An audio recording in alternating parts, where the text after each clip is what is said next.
नमस्कार everyone, welcome to day 2 of 30 days live yoga challenge, जो कि हमने 11th international yoga day celebration के लिए रखा है, जिसमें आज हम सीखने वाले हैं बहुत ही अच्छा पॉस्चर जिसका नाम है शीर्षासन हेड पोज। हेड पोज को king of all yoga postures भी माना जाता है, क्योंकि ये आपको सिखाता है कि जब लाइफ अपसाइड डाउन आती है तो जो बैलेंस है वो आपके अंदर से यानी विद इन आता है।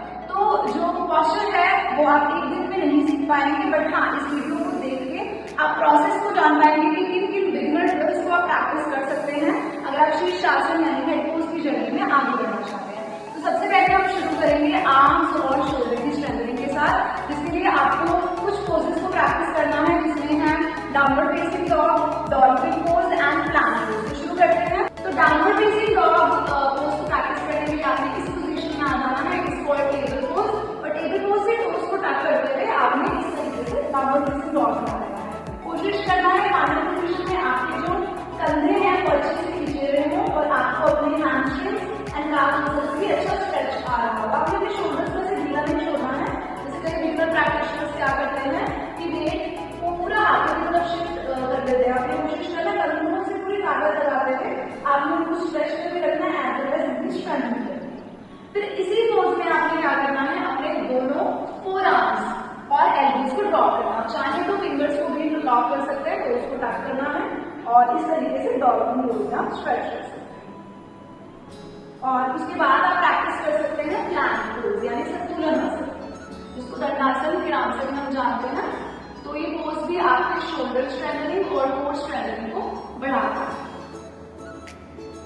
एंड द नेक्स्ट आसन जो है नौकासन यानी बोट पोज। नौकासन को करते हुए भी एक तो आप अपना बैलेंस इंक्रीज करते हैं। बोट पोज को करने के लिए आप इस तरीके से अपने सिट बोन्स के ऊपर बैलेंस करने की कोशिश करें, बैक रोल ना करें, कोर को एंगेज करते हुए इस तरीके से आप बैलेंस स्टेबिलिटी एंड कोर को इंक्रीज करें। एंड देन हमारी स्पेसिफिक प्रिपरेशन को शुरू होंगी। अगर आप बिगिनर हैं, शीर्षासन कभी ट्राई नहीं किया है या फिर ट्राई कर चुके हैं बट अभी बैलेंस के लिए कंफ्यूज है, तो ऑलवेज यूज द वॉल। आपने कोशिश करना है वॉल के सपोर्ट के साथ, कोई पार्टनर के सपोर्ट के साथ ही आप करें, क्योंकि कई बार सीरियस नेक इंजरीज भी हो जाती है। शोल्डर स्ट्रेंथ और कोर स्ट्रेंथ के लिए तो हमने कुछ स्पेसिफिक पॉस्चर्स यहाँ पे प्रैक्टिस किए। लेट्स सी नेक के लिए हम कौन से स्ट्रेचेस कर सकते हैं। आप यहाँ पे कर सकते हैं ग्रीवा संचालन, जिसको कि नेक की सर्कमफलेक्शन भी बोला जाता है। एक्सहेल चेन टू चेस्ट और इनहेल करते हुए गर्दन को एक्सटेंशन में लेकर जाएंगे, एक्सहेल करते हुए फ्लेक्शन।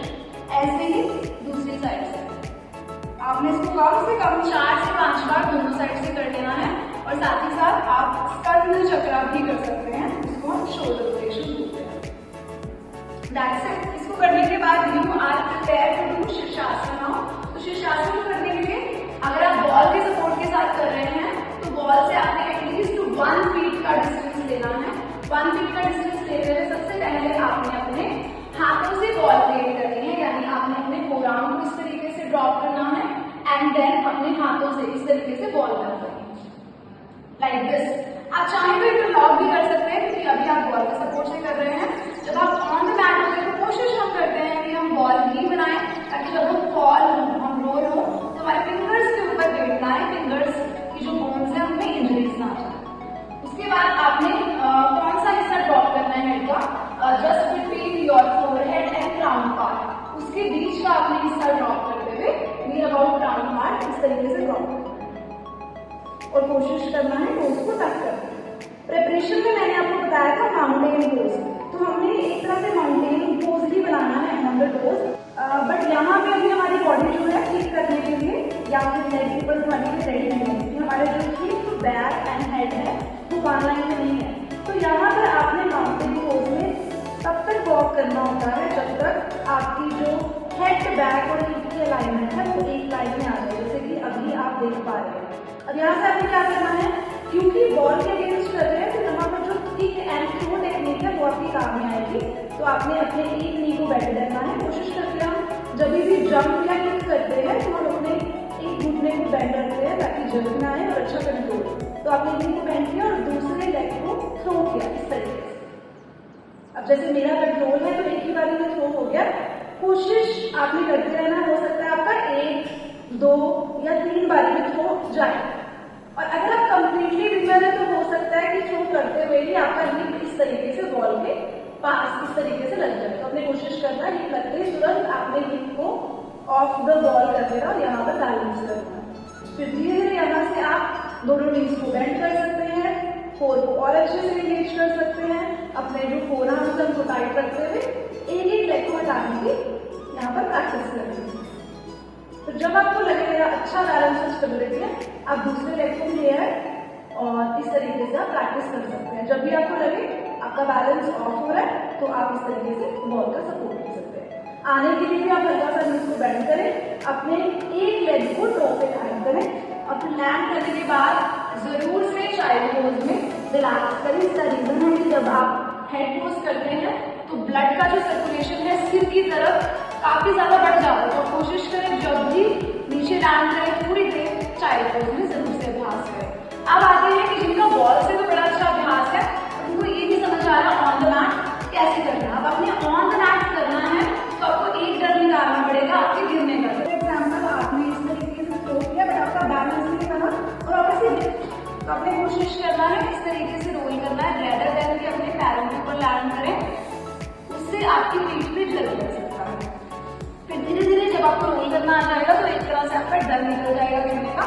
फिर आप इस टेक्निक को यूज कर सकते हैं। यहाँ पे हम थ्रो करने की बजाय ज्यादा कोर पे फोकस करेंगे।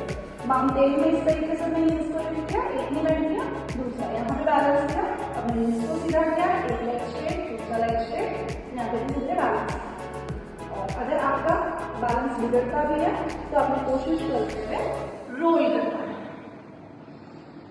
फिर हम एक और टेक्निक देखते हैं जो कि ऑन द मैट के लिए but with the help of ball है। उसके लिए आपने क्या करना है, इस तरीके से बॉल के सपोर्ट के साथ माउंटेन बनाना है। फिर धीरे धीरे आपने क्या करना है, पैरों को बॉल पे ले आना 90 डिग्री एंगल पे। यहाँ पे आप अपने एक लेग को पहले उठाएंगे, स्ट्रेच करेंगे और धीरे धीरे कोशिश करते हुए इस तरीके से दूसरा पैर ऑफ करने की कोशिश करेंगे और सपोर्ट के साथ शीर्षासन का अभ्यास करें।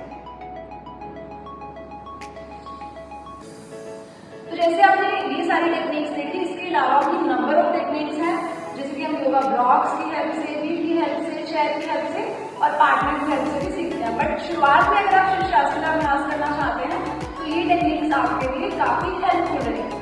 बट कोशिश करना है कि अगर आपको सीरियस नेक इंजरीज है, फ्रोजन शोल्डर जैसी प्रॉब्लम है, तो शुरुआत में पहले आप उन प्रॉब्लम्स के ऊपर काम करें, अपने मसल्स की स्ट्रेंथनिंग करें, फिर धीरे धीरे स्टेप बाय स्टेप की इस कौशल की तरफ बढ़ें। So thank you so much.